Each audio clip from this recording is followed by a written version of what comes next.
Bonjour.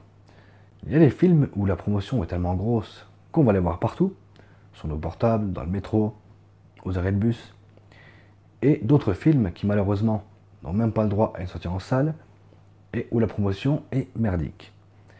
C'est le cas de notre film du jour, La 9e vie de Louis Drax, tiré du roman de Lise Jensen, paru en 2004. L'histoire du film est basée sur un enfant qui va fêter ses 9 ans, Louis Drax. Louis semble être un enfant qui n'a pas de chance, car il a frôlé la mort à plusieurs reprises lors d'accidents très bêtes. Pour ne pas déroger à sa malchance, le jour de son 9e anniversaire, Louis est victime d'un accident qui le plongera dans le coma. Cependant, cette fois-ci, le docteur Alain Pascal, bien décidé à connaître les circonstances de l'accident, plongera dans une enquête qui l'amènera aux frontières du réel et du fantastique. Pour ce film, Alexandre Aja a fait appel à Jamie Dornan, acteur préféré de ma chérie qui m'a fait connaître ce film. Dornan interprète le rôle du docteur Alain Pascal, qui l'incarne à la perfection. Quand elle joue ce rôle, on le sent investi à 200%. Et nous transmet toutes ses émotions. Il va développer un lien très particulier avec Louis tout au long de ce film. Hayden Longworth, qui incarne ici Louis Drax, un acteur très bien choisi, car l'enfant arrive à nous faire flipper pendant tout le film, mais aussi à nous faire marrer avec sa façon très particulière de parler et à prendre tous ses accidents à la rigolade. Et pourtant, la plupart du temps, Louis Drax n'est que le narrateur du film, car celui-ci est dans le coma. Sarah Gadon, qui tient le rôle de la mère de Louis Drax, j'ai beaucoup de mal avec son personnage.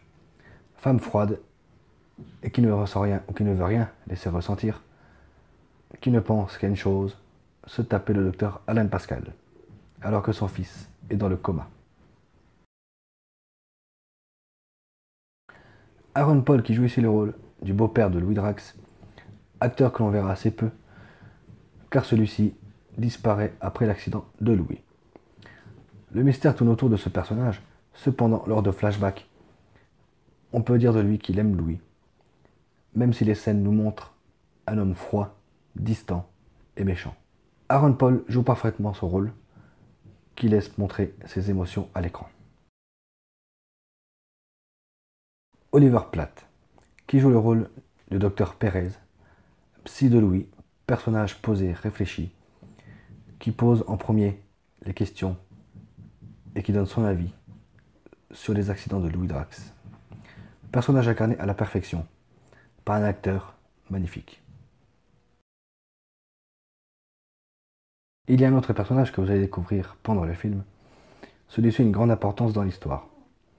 De plus, il est en lien permanent avec Louis, qui est dans le coma. Qui est-il? Que veut-il de Louis?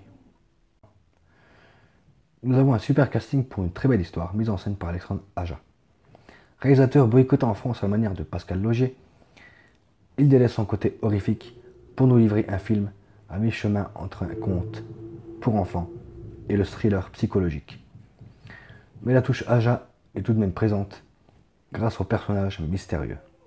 Malgré une mise en scène qui n'est pas des plus spectaculaires, Aja nous livre ici des scènes à couper le souffle, même avec des décors très simples, qu'il a su mettre en valeur grâce à ses personnages. De plus, cela nous permet de nous focaliser sur l'intrigue du film, que sur les décors. De ce fait, plusieurs questions viennent à l'esprit du spectateur, jusqu'à la révélation finale. Louis est-il maudit ou n'a-t-il juste pas de chance? Est-il à l'origine de ce qui lui arrive? Quelqu'un en veut-il à la vie de Louis? Et qui est cet être mystérieux qui parle avec Louis? Beaucoup de questions soulevées et des réponses apportées dans le dernier quart d'heure du film. Donc quasiment 1h30 à se poser des questions. Mais ce film est réalisé d'une manière qu'on ne voit pas le temps passer. En conclusion, ce film aurait largement mérité une sortie en salle. D'une part car sa réalisation est magnifique, le casting aussi, et l'histoire très bonne.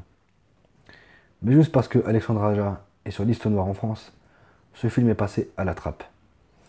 Alors qu'aujourd'hui des films qui ne lui arrivent pas à la cheville sortent en salle et marchent.